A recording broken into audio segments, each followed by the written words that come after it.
All right, 3, 2, 1. Oh my goodness. Good morning, good afternoon. Whatever it is for you, I hope you're having a fantastic day. My name is Zach Schaumler.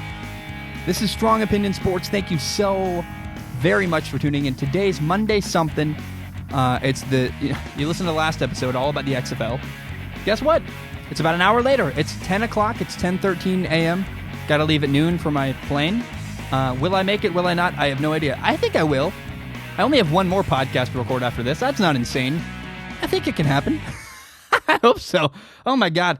I do have to tell you, though, before we start the show, Strong Opinion Sports is not just a YouTube channel. I get called often, people like, Zach, you're a great YouTuber. You're a YouTuber. I guess I make videos on YouTube. I'm also a podcaster. Strong Opinion Sports is also a podcast. So if you listen to podcasts, if you like podcasts, I love them. They're my favorite medium. Please go subscribe to Strong Opinion Sports on iTunes, on SoundCloud, on Spotify, wherever you find your podcast. Stitcher is one. There's a whole bunch of, there's so many, because I use a feed that just sends it out to everything. There are so many podcast services. I had no idea. Strong Opinion Sports is everywhere. So please, if you like Strong Opinion Sports and if you like podcasts, go subscribe to Strong Opinion Sports on your favorite podcast service. All right, I want to start today with this. I believe Tom Brady is leaving the New England Patriots. He is planning to enter free agency and listen to offers from other teams. To me, that says it all. If Tom Brady was staying in New England, wouldn't we have heard by now he's planning to stay? Wouldn't we know? If he was planning to stay with the Patriots, why would he even be testing free agency? He knows what he's getting in New England. He's looking around, which means, hey, he's probably over what he already has. So when Tom Brady leaves Boston, not if, but when Tom Brady leaves Boston, Boston will be furious. In fact, I'll be there at the end of March. Boston's going to be angry. And I'm going to talk to people there. They're going to be like, I hate Tom Brady. He left us alone. And you know why this is going to happen? The reason why people in Boston, New England Patriots fans, the reason why they're going to hate Tom Brady is because it's human nature. It's okay. It's all right. The reality is that it's easier to be angry than it is to grieve, to deal with the sadness, to confront that. Now, there's I think it's M. Scott Peck who says that it's actually the strongest of us that go to counseling because it takes strength to face your deepest, darkest, problems and stuff. Nobody in Boston wants to do that. It's easier to just be like, screw Tom Brady, he's awful. We're better without him. We don't need him. I think the mature response of a New England Patriots fan would be to say, hey, Tom, man, thank you for the memories. It was a great run. 6 Super Bowls, what a fun ride that was. You'll be missed. But the reality is, man, they're going to be furious. They're going to be angry. Screw him. We don't need him anyway. Smat pack. Man, Boston's going to be furious about Tom Brady leaving. And I understand it. I think it's sad. But I want everybody out there to be prepared that when Tom Brady leaves Boston, it's going to happen. It will happen. Bostonians are going to be mad. And I encourage you to take a deep breath, have a mature response, and go, you know what? Tom Brady got us 6 Super Bowls. And you know what? Bill Belichick didn't seem to want him. Didn't really support him enough on offense. Didn't seem to value him. He went off to greener pastures. Tom, instead of being angry and hating you, thank you for the memories. It was a good run. You gave us more than any quarterback ever gave any other football team in history. We're not going to be mad at you. We're going to be thankful for what we got. And that chapter with Tom Brady is now over in New England. But you can always be grateful for what was rather than angry that it's over. Now, I want to remind you of a moment in NBA history. After LeBron James left the Miami Heat and rejoined the Cleveland Cavaliers, we had a very interesting moment. LeBron referred to Dan Gilbert, the Cavaliers owner, as his business partner. So yeah, me and Dan Gilbert, we're business partners. I'm LeBron, the star basketball player. He's the owner. We work together. Not up, across. Different dynamic. Tom Brady going to the New England Patriots feels kind of like LeBron in that situation. An even better scenario is LeBron going to the Lakers. Where LeBron said, oh, hey, I wanted an owner to collaborate with, and I wasn't going to get that in Cleveland because Dan Gilbert's an idiot. So I went to L.A. where ownership said, hey, LeBron, we love you. You're a brand. We're a brand. Let's work together. Let's build something together. We'll give you what you need. So, and LeBron said, okay, it's the last stage of my career, and I'm going to go somewhere where my ownership values me. Tom Brady's the same way. Tom Brady, last stage of his career, he wants to go somewhere where he can collaborate with ownership, collaborate with the coaches there, where his input and feedback matters. Remember when LeBron James joined the Lakers, how bad they were? They were a bad roster with a young football team. There wasn't a plan in place when LeBron went to the Lakers. Now look where they are. They're number one in the West. Oh, their plan quickly came to fruition because ownership wanted to take care of LeBron and give him the things he needed. When he signed, there wasn't a plan. There was just a promise. Hey, the Lakers are going to take care of you. We're going to get you help. Tom Brady's similar. Tom Brady's tired of not having help on offense, not having a great offensive line, not having playmakers, not having a great star receiver. And so wherever Tom Brady goes next, he is going to go somewhere where ownership and coaching and the coaches want to collaborate with him. Where the head coach says, hey, your opinion matters. And the owner says, hey, Tom, we're going to get you help. We're going to bring in people. We're going to fight for you. We're going to bring in winners to help you. So which team is most likely to win a championship with Tom Brady? Is it the Titans? Is it the Colts? Is it the Buccaneers? Maybe. I think the answer is Tom Brady's going to go to the Raiders. Tom Brady's going to go to the the Las Vegas Raiders. That's weird to say. I'm not used to it yet. Remember, the Lakers were a bad team full of young players when LeBron went there. The Raiders are a mediocre team, a lot of young players. Tom Brady might go there with just the dream of, hey, it can get better. My ownership is going to make things happen. They're going to go all out. They're going to make trades. They're going to assign players. They're going to spend money. They're going to go get me help.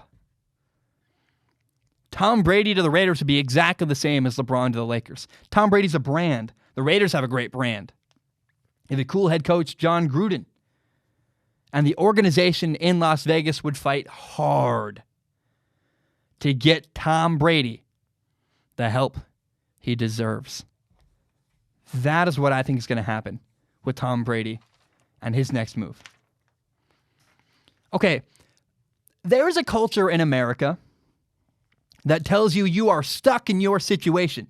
And I hate it. I hate it so much because the truth is that it's very, very rare that you will ever meet someone who's truly stuck. Even if their move away is a bad move, you always pretty much 99% of the time have an option. Unless you're in prison and you literally can't leave, you got a choice. You can do something else with your life. One of the best days of my life was the day that my parents got divorced. It was great. One of the happiest days of my life. My parents had a terrible marriage. It hurt everybody around them. Now they're separated. It's been a couple years. They're happier. Their lives are better. Everybody's happier. The point is this.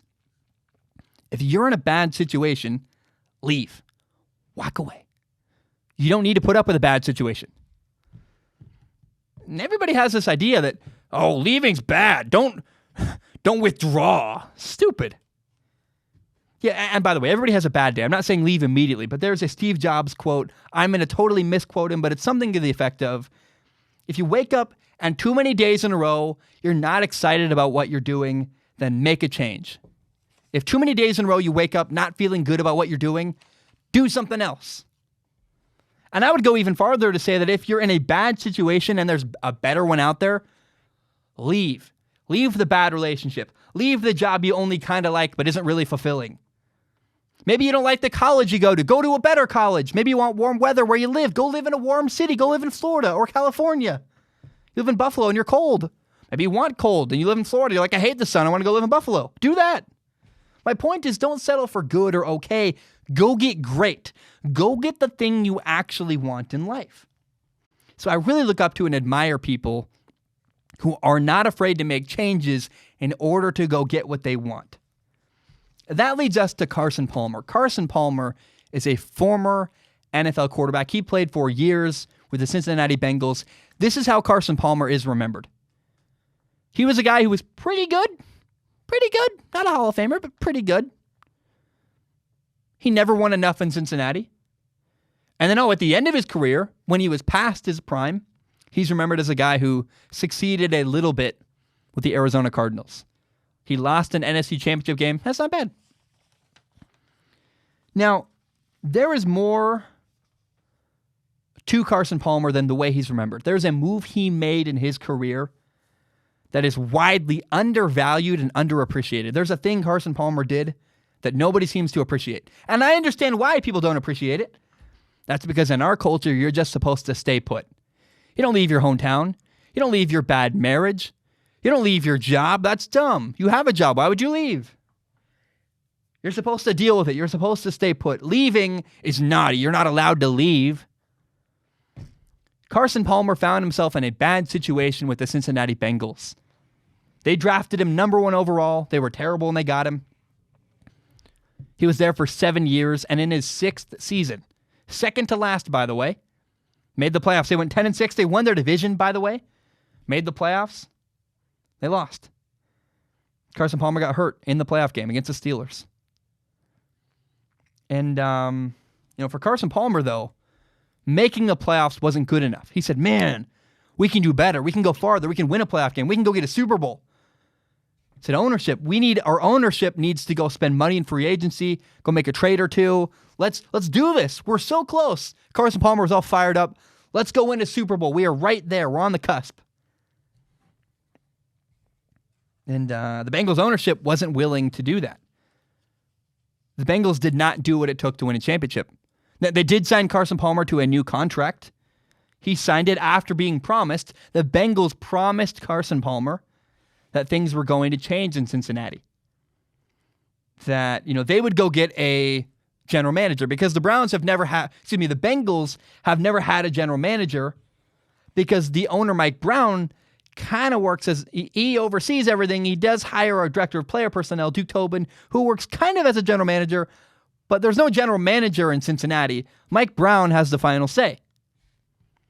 And to this day, by the way, the Bengals have never fulfilled their promise to Carson Palmer. They still do not have a general manager on staff. The Bengals lied to Carson Palmer. He was lied to. He was misled. I guess that's the same thing. And he was in a bad situation with ownership that didn't have the same vision as him, wasn't headed in the same direction, didn't want what he wanted. Here's the reality for the Bengals ownership in Cincinnati.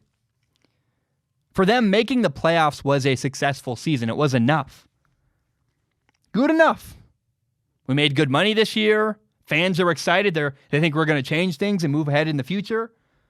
Ownership was satisfied. Just making the playoffs was enough. They didn't need to push more for a Super Bowl. They'd like to win a Super Bowl, sure. But everybody would like to win a Super Bowl. Were they willing to make necessary changes to try to actually spend the money to win a Super Bowl? No, they weren't. And the sad reality is that Cincinnati Bengals fans encourage that culture. The Bengals fans defend their team all the time saying, we're a good organization because we make the playoffs. We've made the playoffs a couple times in the last 10 years. And they list a few seasons where they made the playoffs. And they're like, great. And what the sad reality is that for Bengals fans, apparently, simply making the playoffs is good enough as well. And good enough is shameful. Good enough is awful. Don't settle for good enough. It's good enough. Come on, man. Do better than that. Don't settle. Go get great. Go have the best possible experience you can. In Dallas, in Philadelphia, New York, Boston, the fan base would be furious. Yeah, we made the playoffs. We can't win a playoff game. Playoffs? I hear the soundbite. I hear it in a Boston accent. We can't win I can't do a Boston accent. I'm terrible. But it'd be like, we can't even win a playoff game. Come on. But Bengals fans are like, we made it. We made the playoffs. That's good. Woo! In Boston, they say, hey, hold up. You better win a playoff game. Or you don't get our support. People get fired. Jason Garrett got fired because he didn't win a playoff game. That's the different expectations between organizations. Jason Garrett made the playoffs multiple times, couldn't win a playoff game, got fired. The Bengals, if they make a playoff game, oh my gosh, it's a Super Bowl. That's good enough. Good enough. I hate that term. The last time the Bengals won a playoff game was in 1991. I looked it up. They beat the Houston Oilers. By the way, the Houston Oilers aren't a thing anymore. They got moved to Tennessee. They're now the Tennessee Titans in Nashville. Houston Oilers aren't around anymore. The last time the Bengals won a playoff game, they did it against a team that no longer exists. So I believe Carson Palmer is misremembered or even underappreciated in NFL history. Because how many times do we see a big-name quarterback? I'm not going to name names, but how many times do you see a big-name quarterback sign a gigantic contract and then not win after that? They sign a big contract, and it just feels kind of like they're cashing out. Saw a quarterback with a gigantic arm in Michigan sign a contract. Matthew Stafford. I will name names. Matthew Stafford did this. Matthew Stafford decided to say, hey, I'll take a gigantic contract. I'll stay in Detroit with a crappy organization. I'll get paid lots of money to lose games. Fair enough, man. I can't blame that, I guess. But Matthew Stafford has never said, hey, I want more. I want to go win a championship. Matthew Stafford could have left Detroit and found a better organization to try to win a Super Bowl. But Matthew Stafford was content. He had good enough. Fine, okay, hey, making millions. Carson Palmer signed a massive contract, however. Then he realized he'd been lied to by the Bengals. They refused to hire a general manager like they promised him they would. So Carson Palmer said, hey, either trade me or I'm going to retire. And he retired. He didn't play. Finally, the Bengals budged and traded him to Oakland. And it was weird. It's very, very weird to me that in the historical lens of the NFL, nobody appreciates what Carson Palmer did. In fact, people throw the contract in his face. They say, well, you signed a big contract. You didn't fulfill the contract. No, because Carson Palmer did something even more honorable. Carson Palmer said, screw the money. I don't want the money. I want to win a playoff game. I want to win. I'm tired of being good enough. I want to go get great. Carson Palmer is one of the more inspiring stories in NFL history because unlike the norm, unlike Matthew Stafford, unlike all the people in bad marriages that they hate, unlike all the people who settle, Carson Palmer said, no. I'm not going to settle. I'm going to go get what I want, or at least pursue it. Carson Palmer never won a Super Bowl, but at least he tried. Has Matthew Stafford really gone for it? I think if Matthew Stafford really wanted to win a Super Bowl, he would have left Detroit a long time ago. He said, I'm content in Detroit. It's good enough. Maybe we'll win one, maybe we won't, but I'm happy here. Nothing wrong with that.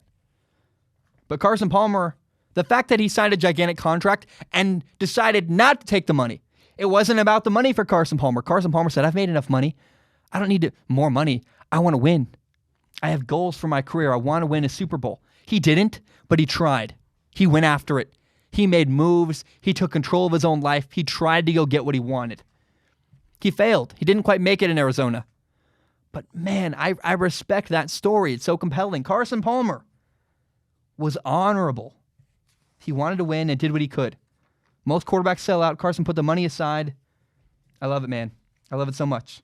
I respect the pursuit. I'm going to try and go get great in life. In life, that's my philosophy. Don't settle.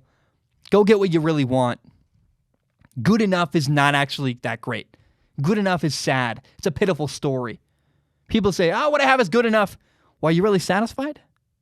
Because it sounds like you want more, but you just settled. I don't understand people who stay in bad situations. I never will. If you don't like your lot in life, go make a change. You're not a victim. You're not stuck. And I so admire people like Carson Palmer who have guts to say, I'm going to do something different. I'm going to go pursue what I really want. And honestly, I really do not understand Cincinnati Bengals fans. Cincinnati Bengals fans, in my opinion, are a bunch of people who've settled to be fans of a bad organization with a bad owner. Here's the thing about being a fan of a football team. All you can control is your choice to be a fan. The fact that Bengals fans still support Mike Brown, a horrible, horrific, awful owner, is sad to me. I love Cincinnati. It's one of my favorite. Actually, straight up, is my favorite city in America. I love it. It's a beautiful city. Wonderful people that have great hearts. And it's heartbreaking to me that city has a horrible NFL team with a bad owner. That hurts my soul. It's like, it's crushing to me. It's sad. Because Cincinnati, the people there are wonderful. They deserve better. They deserve an owner that's willing to spend the money, that's willing to do what it takes, willing to hire a general manager, doesn't lie to his franchise quarterback, getting him to retire. And then when he does retire, saying it's his fault, not mine. Mike Brown is stubborn, egotistical. He refuses to change and do what it takes. Hasn't had a general manager in years. That's kind of weird, right? It's weird. Mike Brown is the problem in Cincinnati, and the people that enable him by supporting their football team are part of the problem. The people that go, well, we made the playoffs. Those are the people that say, it's good enough. We don't ever want to win a Super Bowl. It's good enough. I sound bitter. I'm not. Mike Brown drives me nuts. Bad ownership, people that mismanage things and hurt people underneath them. Bengals fans have no control over their franchise. The only thing Bengals fans can control is their choice to go to games, buy jerseys, and support the team. And every time you buy a jersey, you're enabling Mike Brown, a bad owner who doesn't care. My whole point of the rant is this, man. Carson Palmer is so badly misremembered in NFL history. He's the guy who decided, hey, screw settling. I'm going to go for what I really want in life. I'm not Matthew Stafford. I'm not going to sell it. I'm going to go for it and do what I really, really want. At least try.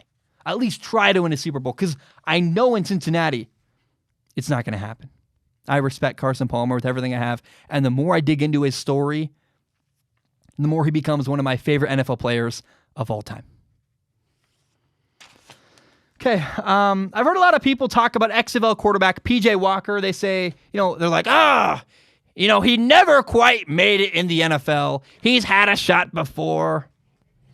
I've talked about PJ Walker. I've said, man, he's the best quarterback in the XFL, period. He's 24 years old. He's a prospect. You got to look at PJ Walker similar to the way you look at Justin Herbert, Joe Burrow, Tua Tagovailoa. He's a guy who you could bring in and develop into an NFL quarterback. And again, so many people have replied with, well, he already had his shot at the NFL and he didn't make it. He didn't even play. It's like, well, yeah. PJ Walker was Andrew Luck's backup. You think Andrew Luck's backup quarterback was ever going to actually have a chance to play? No, dude. Andrew Luck got all the reps, and he was a third-string quarterback behind Jacoby Brissett, who probably got whatever 10% of reps were left, they gave him to Jacoby Brissett. Philip Walker never did anything. He went to meetings and did footwork drills. He never had a shot. I don't know. It never made sense to me. And then people say, well, you can't compare the XFL to college. Yeah, I can. The XFL is actually a higher level of football than college football. There's more talent. Players are better with, more advanced systems. So, in my opinion, very clearly, yeah, PJ Walker deserves to be in the conversation with guys like Joe Burrow, Tua, and Justin Herbert. And does nobody understand that you can get better? The criticism of PJ Walker, he was bad. He wasn't great. Did you watch him in the preseason? Yeah, that was 2 years ago. What is PJ Walker doing today? It's so weird. PJ Walker's a better quarterback today than when he was with the Colts. He's got a great arm talent. He throws a beautiful ball. He's got the best arm in the XFL. Those are really tight spiral. He's got great mechanics. And it is so weird to me that people are judging PJ Walker based on his time with the Colts when that was the past, rather than judging him on today, what we're seeing now, a better quarterback. What if you said, hey, well, Joe Burrow's really good in college football last year, but 2 years ago he was bad, so he must not be good now because he was bad 2 years ago. Joe Burrow got better. Do you not believe in progression? People don't just hit a ceiling. Unless you're lazy and don't work hard, nobody just stays static the same. PJ Walker has a high ceiling as an athlete. He's going to keep getting better and better and better. And people that don't seem to understand progression make me sad. Do you not get it? You can get better. You're not stuck. P.J. Walker's gotten better as a quarterback, and the fact that people don't acknowledge that or understand that is just baffling and weird to me. I judge P.J. Walker on the present. The time he's spending now with the Houston Roughnecks, probably going to win the XFL MVP. He's phenomenal. Judge P.J. Walker on what he's doing now. Don't judge P.J. Walker as if 2 years ago is today, because that doesn't make any sense. He's a better quarterback than he was. He's gotten better. He's progressed. By the way, the XFL is really good for the NFL. Part of why the media will not embrace, the rest of the media world, other than my show, the rest of the media will not embrace the XFL because they're afraid of the wrath of the NFL.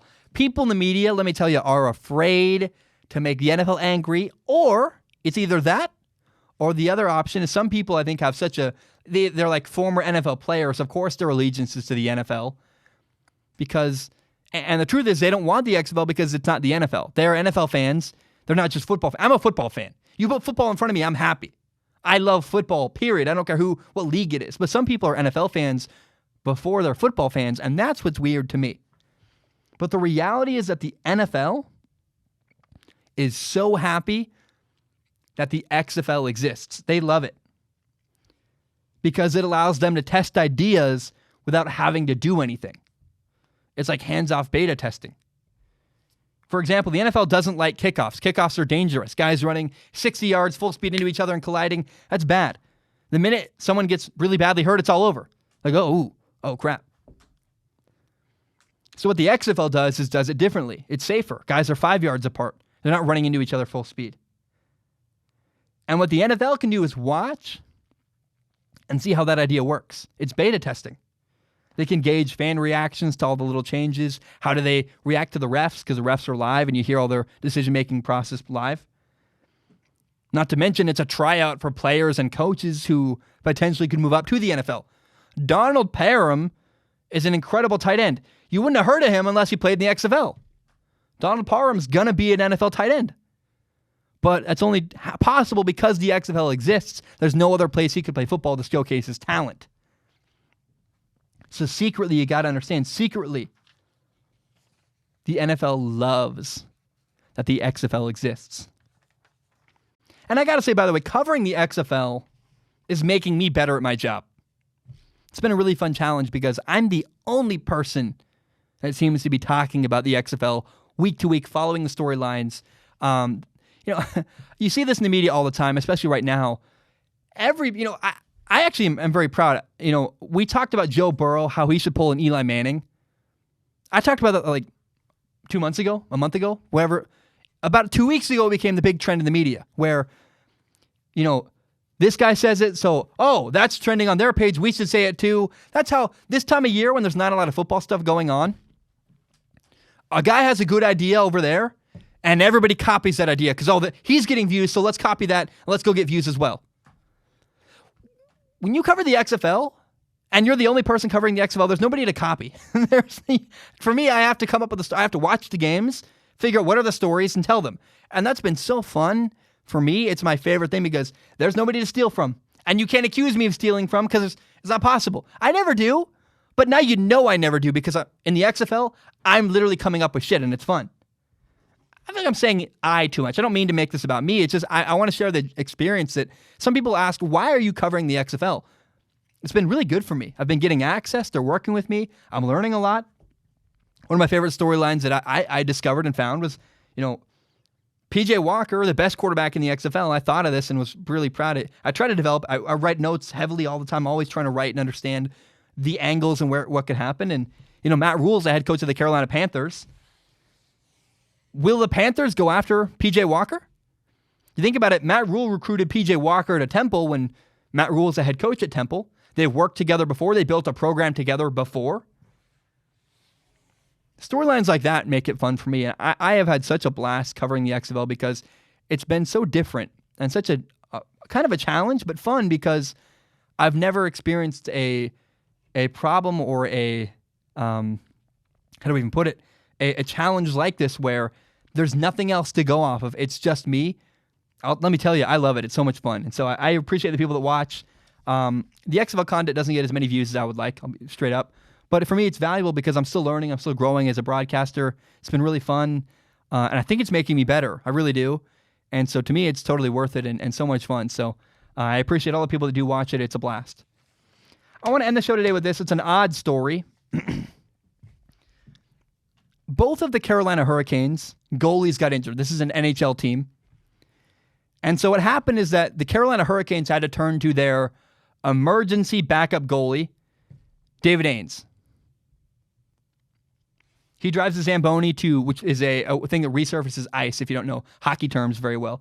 He drives the Zamboni for an AHL Developmental League hockey team. And so in that moment, when both goalies go down, Ains stepped up for the Hurricanes. In fact, he helped them get the win. He had multiple saves. He won the game for their team. A 42-year-old guy, the oldest goaltender ever to win a game. The guy just came off the street. I think he got paid like $500 for the game. He had to keep the game jersey. That was it.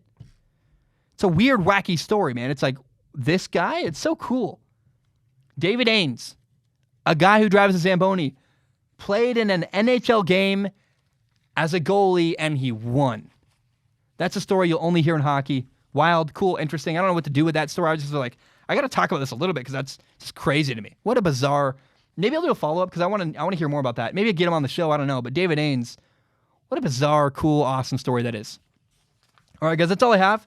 Thank you so very much for tuning in. I want to end the show this way. It's the way I end every single show by saying that 4 years ago, my younger brother took his life, committed suicide, and it was awful, terrible. And through that experience, I learned two really painful lessons. Number one is that if you're struggling, please go get help. Don't suffer in silence. My brother never told anybody he was having a hard time. One day I came home, he was dead on the floor. And so I encourage you, talk to somebody in your life. You're a counselor, a teacher, a professor. Talk to somebody, a friend, a parent, a family friend, one of your friend's parents. Go get help. Don't suffer in silence. Don't keep your problems a secret. Talk about them. Go get help. Now, if you have nobody to talk to, what you can do is call the suicide hotline. The suicide hotline is 1-800-273-8255. If you have nobody else to talk to, at least call the suicide hotline. The suicide hotline is 1-800-273-8255. Now, the second lesson I learned that was really painful is that, I encourage you to make sure that people in your life know how much you love them, how much you care about them, that you're there for them. My brother and I hung out constantly. We worked together, played football together, played Halo together. And, I never did a good enough job making clear to my brother, hey, I love you. I'm here for you. I care about you. Our conversations were always very shallow about movies and sports and girls and video games and not about things that really had impact on our lives. And so I encourage you, don't be like I was. Make sure the people in your life know you love them. Give them hugs. Make sure every moment is meaningful. And you tell them how much the good moments mean to them. Like, hey, man, thanks for getting a drink with me. It was really cool. Or, thanks for coming to the game with me. I love seeing you. You're a great dude. You're valuable to me. And don't be afraid to have deeper conversations about more than just surface level stuff. Make sure the people in your life know you love them. Don't be afraid to have surface level. Don't be afraid to have deeper conversations. Thank you guys so much. I got to get on a plane in a couple minutes. I really appreciate you. I love you. I really am so thankful you listen. And I hope you have a great day. Bam, we are